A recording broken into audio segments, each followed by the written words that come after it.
हम हर वर्ष नवरात्र का पावन त्योहार बहुत ही धूमधाम के साथ मनाते हैं। नवरात्र 9 दिवस का पर्व है जिसमें हर दिन माता रानी के भिन्न रूप की पूजा की जाती है जिन्हें हम नवदुर्गा के नाम से जानते हैं। इसमें माता रानी का हर एक रूप अपने भिन्न गुणों व शक्तियों के कारण पूजनीय है। ब्रह्मचारिणी देवी नवदुर्गा का द्वितीय रूप है जो तपस्या का परिचायक है। मैं मनोवांछित लाभ प्राप्त करने के लिए अपने मस्तक पर अर्धचंद्र धारण करने वाली तथा हाथों में जपमाला व कमंडल लिए हुए ब्रह्मचारिणी माता की वंदना करता हूँ। ब्रह्मचारिणी माता का रंग गोरा है और वे स्वादिष्ठान चक्र को मजबूत करने का कार्य करती हैं। वे नवदुर्गा का द्वितीय रूप हैं जिनकी 3 आंखें हैं।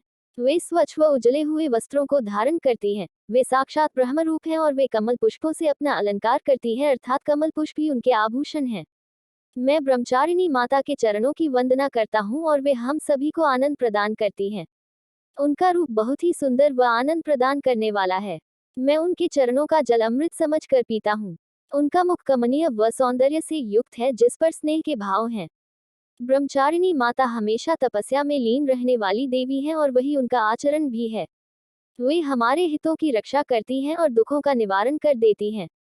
वे ही साक्षात ब्रह्म का रूप हैं जिन्होंने ब्रह्मचारिणी के रूप में हमें दर्शन दिए हैं। मैं ब्रह्मचारिणी माता को प्रणाम करता हूँ। वे हमारे शरीर के 9 चक्रों का भेद देती हैं अर्थात 9 चक्रों को जागृत करने का रहस्य उन्हीं के पास है। वे ही हमें इस विश्व में यश व वैभव प्रदान करने का कार्य करती हैं। हमें धन व सुख प्रदान करने वाली ब्रह्मचारिणी माता को मैं नमस्कार करता हूँ। ब्रह्मचारिणी माता शंकर भगवान को बहुत प्रिय हैं और वे ही हमें सभी तरह की भक्ति व मुक्ति प्रदान करती हैं। ब्रह्मचारिणी माता की कृपा से इस सृष्टि में शांति व्याप्त होती है। मैं उन ब्रह्मचारिणी माँ को प्रणाम करता हूँ। ब्रह्मचारिणी माता स्तोत्र का महत्व। माँ ब्रह्मचारिणी का महत्व बताने और उनकी आराधना करने के लिए ही ब्रह्मचारिणी स्तोत्र की रचना की गई है। ब्रह्मचारिणी शब्द 2 शब्दों के मेल से बना होता है जिसमें ब्रह्म का अर्थ ब्रह्मांड के तत्वों से है जबकि चारिणी का अर्थ आचरण या व्यवहार करने से होता है। ऐसे में जो देवी ब्रह्मांड के तत्वों में लीन रहती है या उनका आचरण करती है उसे ब्रह्मचारिणी कहा गया है। यहाँ ब्रह्म तत्व में लीन रहने का अर्थ तपस्या या वैराग्य से है। ऐसे में ब्रह्मचारिणी माता स्तोत्र के माध्यम से माता ब्रह्मचारिणी के गुणों, शक्तियों तथा कर्मों के ऊपर प्रकाश डाला गया है।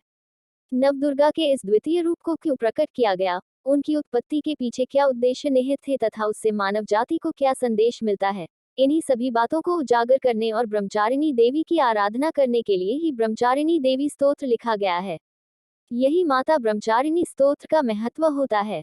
माँ ब्रह्मचारिणी स्तोत्र के लाभ। ब्रह्मचारिणी देवी को तपस्या में लीन रहने वाली देवी माना जाता है जो वैराग्य का संदेश देती हैं।